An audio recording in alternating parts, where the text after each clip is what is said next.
नमस्कार दोस्तों, स्वागत है आपका हमारे YouTube channel new motivation life के एक और नए वीडियो में। रोज सुबह उठकर बोलने चाहिए ये दो शब्द। ये समस्त दुख, कष्ट और पापों का नाश करने वाले हैं। इस विषय में एक प्राचीन कथा है जिसका वर्णन आज हम आपके समक्ष प्रस्तुत करने जा रहे हैं। इसीलिए आप इस कथा को ध्यान से अवश्य सुनें। प्राचीन काल की बात है, एक दिन मुनिवात सेयन भगवान विष्णु के दर्शन करने के लिए बैकुंठ लोक पधारते हैं, किंतु वहां पर उन्हें भगवान विष्णु के दर्शन नहीं होते हैं। वह पर समस्त ब्रह्मांड को अपने मस्तक पर धारण करने वाले शेषनाग बैठे हुए होते हैं। मुनि वात्स्यायन शेषनाग को प्रणाम करते हैं। मुनि को देखकर शेषनाग उनका स्वागत करते हुए कहते हैं, हे मुनिवर, वैकुंठ में आपका स्वागत है। आज किस कारण से आपका वैकुंठ में आगमन हुआ है? मुनिवात से आयन कहते हैं, हे नागराज, आपको प्रणाम है। मैं आज भगवान विष्णु के दर्शन करने के लिए ही आया हूँ, किंतु मेरा ये कैसा दुर्भाग्य जो मुझे सृष्टि के पालन करता श्री हरि के दर्शन नहीं हो पा रहे हैं। मैंने ऐसा वह कौन सा अपराध किया है जिससे मुझे मेरे भगवान के दर्शन दुर्लभ हो गए हैं? कृपया मुझे उपाय बताइए जिससे मुझे प्रभु के दर्शन सुलभ हो जाएं। मैं किस प्रकार से प्रभु को प्रसन्न करूं? शेषनाग जी कहते हैं, हे मुनिवर, आपने कोई अपराध नहीं किया है। भगवान विष्णु के भक्तों के लिए उनके दर्शन दुर्लभ नहीं है। इस विषय में महाराजा जनक से जुड़ा एक प्राचीन इतिहास कहा जाता है, जिसका मैं आपको वर्णन करूंगा। केवल एक पाप के कारण महाराज जनक को नरक के द्वार के पास जाना पड़ा, और किंतु उनके द्वारा बोले गए दो शब्दों के कारण ही उन्हें और अन्य नरक के प्राणियों को नरक से छुटकारा मिल गया। हे मुनिवर, केवल सुबह इन दो शब्दों का उच्चारण करने मात्र से ही समस्त दोष समाप्त होते हैं। हे मुनिवर, आप इस प्राचीन कथा को ध्यान से सुनिए। इस कथा को सुनने मात्र से ही समस्त दुख दूर होते हैं। इस मंत्र का जाप करने से आपको भगवान के दर्शन हो जाएंगे। मुनिवात से आयन कहते हैं, हे शेषनाग, मैं इस कथा को सुनने के लिए उत्सुक हूँ। कृपया आप इस कथा को मुझसे कहिए, मैं ध्यानपूर्वक इस कथा का श्रवण करूंगा। दोस्तों, वीडियो में आगे बढ़ने से पहले आप सबसे निवेदन है कि यदि आपने अभी तक हमारे चैनल न्यू मोटिवेशन लाइफ को सब्सक्राइब नहीं किया है तो सब्सक्राइब कर ले, और वीडियो को लाइक करके कमेंट में जय श्री नारायण जरूर लिखें। फिर शेषनाग मुनिवात्स्यायन को वह महान कथा सुनाने लगते हैं। हे मुनिवर, त्रेता युग की बात है, जब भगवान राम और माता सीता मनुष्य देह का त्याग करके अपने धाम को चले गए थे। उसके कुछ समय बाद देवी सीता के पिता श्री महाराज जनक ने योग के द्वारा अपने शरीर का परित्याग कर दिया। देह का त्याग करने के पश्चात उस समय उन्हें ले जाने के लिए एक दिव्य विमान प्रकट हुआ। फिर महाराज जनक उस दिव्य विमान में बैठकर जाने लगे। कुछ समय बाद वह विमान तीव्र गति से यमपुरी पहुंच गया। फिर महाराज जनक का विमान यमपुरी के संयमनी पुरी के निकट से जाने लगा। उस स्थान पर अनेक नरक है, और उन नरकों में अनेक पापी जीव सजा भुगत रहे होते हैं। जैसे ही महाराज जनक का विमान उन नरकों के पास से गुजरने लगा, तो वहां की वायु महाराज के शरीर को स्पर्श करके नरक के प्राणियों को सुख प्रदान करने लगी। उस शीतल वायु से नरक के प्राणियों को नरक की भयंकर अग्नि में शीतलता प्राप्त होने लगी। जैसे जैसे महाराज का विमान उन प्राणियों से दूर जाने लगा, तो फिर उन प्राणियों को नरक की अग्नि से जलन होने लगी, और वे जोर जोर से चीत्कार करने लगे और महाराज से प्रार्थना करने लगे, हे महात्मा, कृपया यहाँ से दूर ना जाओ। जो वायु आपके शरीर को छूकर हमारी ओर आ रही है, उससे हमें बड़ा सुख मिल रहा है।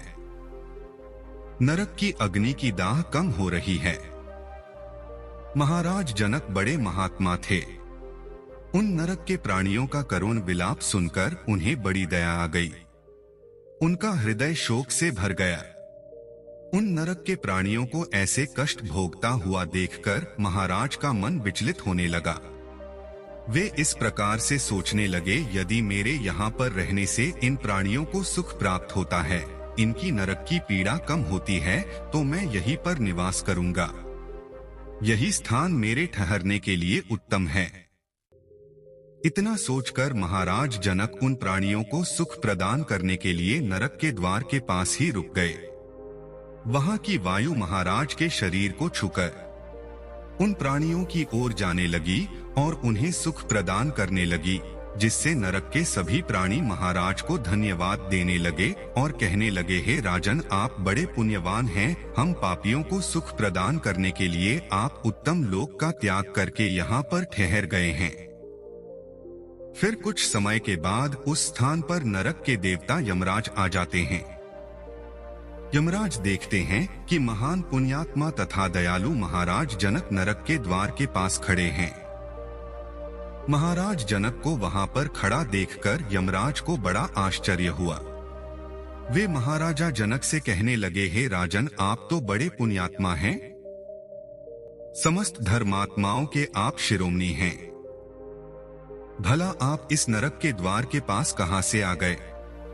आपको किस दुष्ट ने यहाँ पर खड़ा कर दिया? आप जैसे पुण्यवान मनुष्यों के लिए यह स्थान उचित नहीं है। आप तो विष्णु लोक के अधिकारी हैं। ये स्थान तो पापी और दुष्ट आत्माओं के लिए है। इस स्थान पर आप जैसे पुण्य आत्मा नहीं आते हैं। यहाँ पर उन पापियों को लाया जाता है जो दूसरे मनुष्यों के साथ द्रोह करते हैं, दूसरों पर कलंक लगाते हैं, दूसरों का धन लूटते हैं, पराई स्त्रियों के साथ विचरण करते हैं। जो अपनी पतिव्रता धर्म परायण स्त्री को त्याग देता है, उन लोगों को यहाँ पर लाया जाता है और नरक की सजा दी जाती है।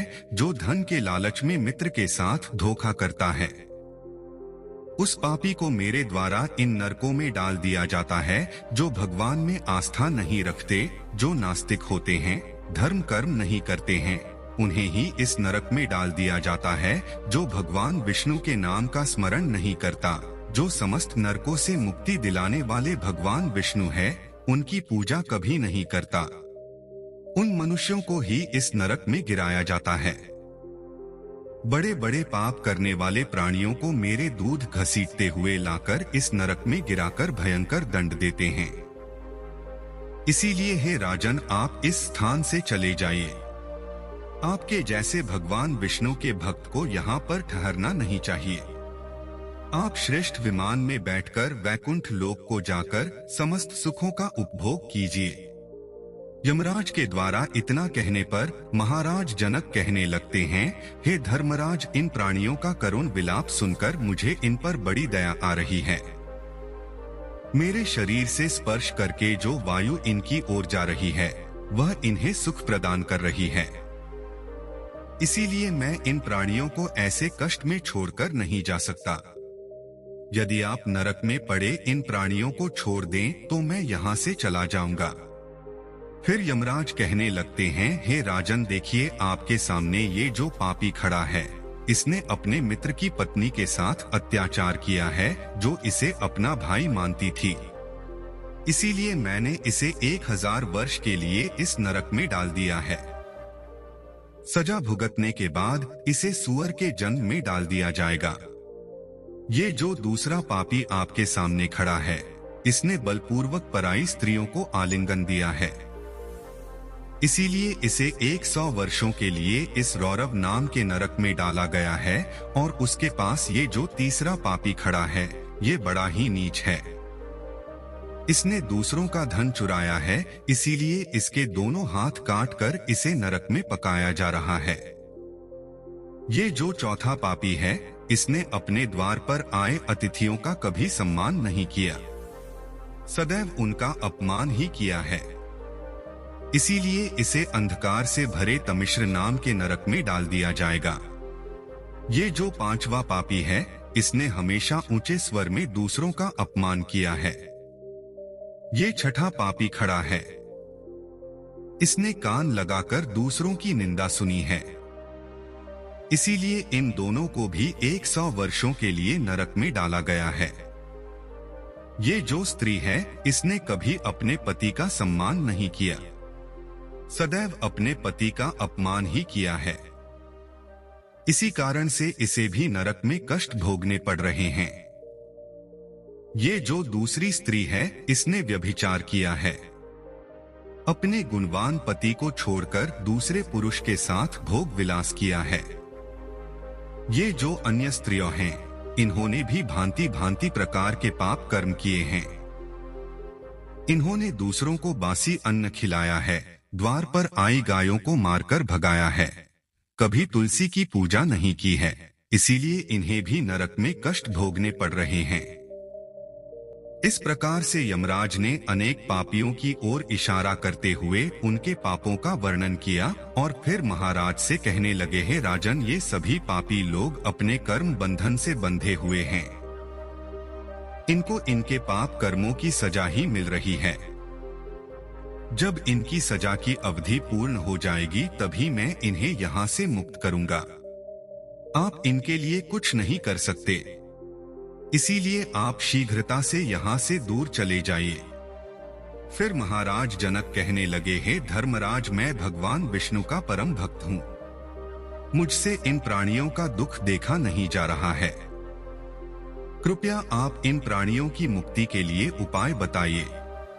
यमराज कहने लगते हैं, हे राजन, इन पापियों ने भगवान विष्णु की कभी आराधना नहीं की है, फिर इन पापियों को नरक से कैसे छुटकारा मिल सकता है। एक बार नरक में गिरने के बाद ये सभी पापी जीव अपने मुख से भगवान विष्णु का नाम भी स्मरण नहीं कर सकते, किंतु यदि आप आपके द्वारा किए गए पुण्य इन प्राणियों को प्रदान करते हैं तो इनकी मुक्ति हो सकती है। केवल यह एक ही उपाय है जिससे इन प्राणियों को नरक से छुटकारा मिल सकता है। फिर महाराज जनक कहते हैं, हे धर्मराज, कृपया आप ही बताइए, मैं अपना कौन सा पुण्य इन प्राणियों को प्रदान करूं जिससे इन प्राणियों को नरक से छुटकारा मिलेगा।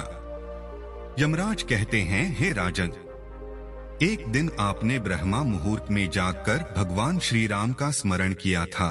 उस दिन आपने राम नाम का जाप किया था, उसी का पुण्य आप इन प्राणियों को प्रदान कीजिए जिससे इनका नरक से उद्धार हो जाएगा।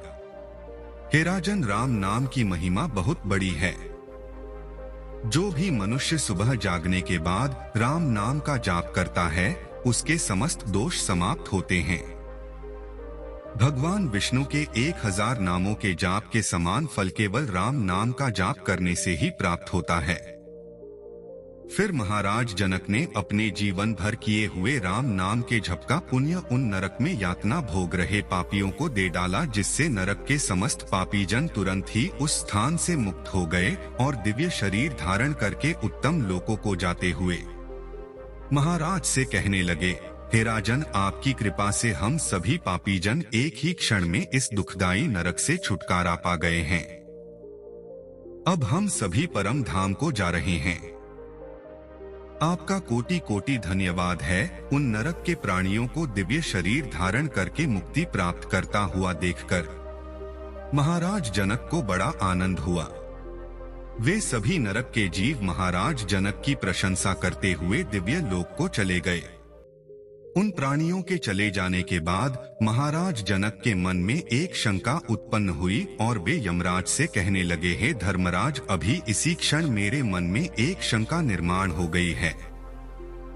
कृपया आप मेरी इस शंका का निवारण कीजिए।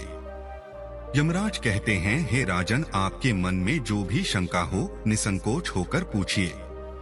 फिर महाराज जनक कहने लगते हैं, हे धर्मराज, आपने कहा था कि पाप करने वाले मनुष्य ही आपके इस नरक के द्वार पर आते हैं।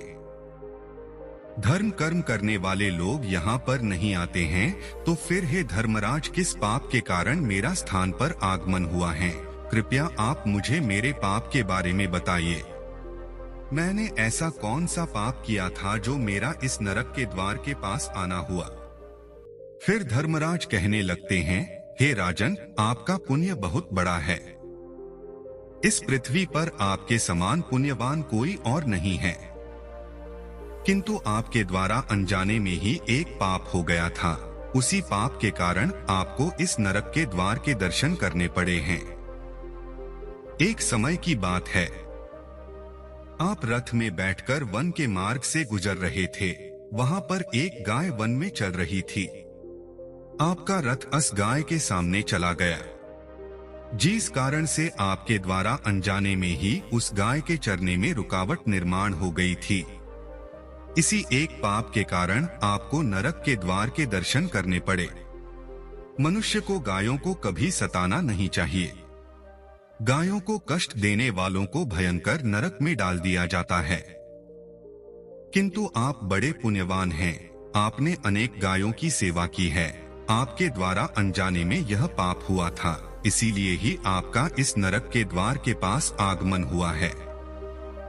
किंतु हे राजन, इस समय आपको उस पाप से छुटकारा मिल गया है।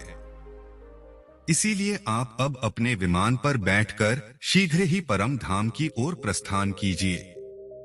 फिर महाराज जनक यमराज को प्रणाम करके उस दिव्य विमान पर बैठकर लोक को जाने लगे। शेषनाग कहते हैं, हे मुनिवर, इस प्रकार से महाराज जनक के द्वारा पृथक काल में राम नाम का जाप करके जो पुण्य अर्जित हुआ था, उसी पुण्य के कारण नरक के प्राणियों को छुटकारा मिल गया था। इसीलिए मनुष्य को नित्य सुबह उठकर यह 2 शब्द बोलने चाहिए। जो मनुष्य सुबह सुबह राम नाम का जाप करता है, उसके समस्त दोस्त नष्ट होते हैं, उसकी कभी दुर्गति नहीं होती है। साथ ही मनुष्य को गाय को कभी कष्ट नहीं देना चाहिए। जो गायों को कष्ट देता है, उनका भोजन चुराता है, गायों को पानी पीने के लिए बनाई हुई बावली को तोड़ता है, भूखी गायों को दुर्लक्ष्य करता है, गायों का रक्षण नहीं करता, गायों को भोजन नहीं खिलाता, उसे नरक में ही गिराया जाता है। फिर मुनिवाद से आयन कहते हैं, हे शेषनाग, आपका धन्यवाद है जो आपने राम नाम की महिमा का गुणगान किया है। इससे मैं अत्यंत संतुष्ट हो गया हूँ। फिर मुनिवाद स्यायन ने अपने आश्रम में जाकर नित्य सुबह जागकर राम नाम का जाप किया और भगवान श्री राम का स्मरण करने लगे। फिर एक दिन साक्षात भगवान विष्णु उनसे मिलने के लिए उनके आश्रम पर पधारे और उन्हें दर्शन देकर कहने लगते हैं, हे मुनिवर, मैं आपकी भक्ति से अत्यंत प्रसन्न हूँ। अब आप इस दिव्य विमान में बैठकर वैकुंठ लोक को चलिए और चिरकाल तक वहां पर मेरे साथ निवास कीजिए। फिर मुनिवाद स्यान दिव्य विमान में बैठकर वैकुंठ लोक को चले जाते हैं। तो दोस्तों, इस प्रकार से मनुष्य को रोज सुबह उठने के तुरंत बाद राम नाम का जाप करना चाहिए, भगवान श्री राम का स्मरण करना चाहिए। इससे उसके जन्म जन्मों के पाप नष्ट हो जाते हैं। आपको यह कथा कैसी लगी कमेंट करके अवश्य बताइए। दोस्तों, वीडियो के अंत में आप लोगों से निवेदन है कि ये थे आपने अभी तक हमारे YouTube चैनल को सब्सक्राइब नहीं किया तो सब्सक्राइब करके वीडियो को एक लाइक करें और कमेंट में जय श्री कृष्ण जरूर लिखें। दोस्तों, वीडियो को पूरा देखने के लिए बहुत बहुत धन्यवाद।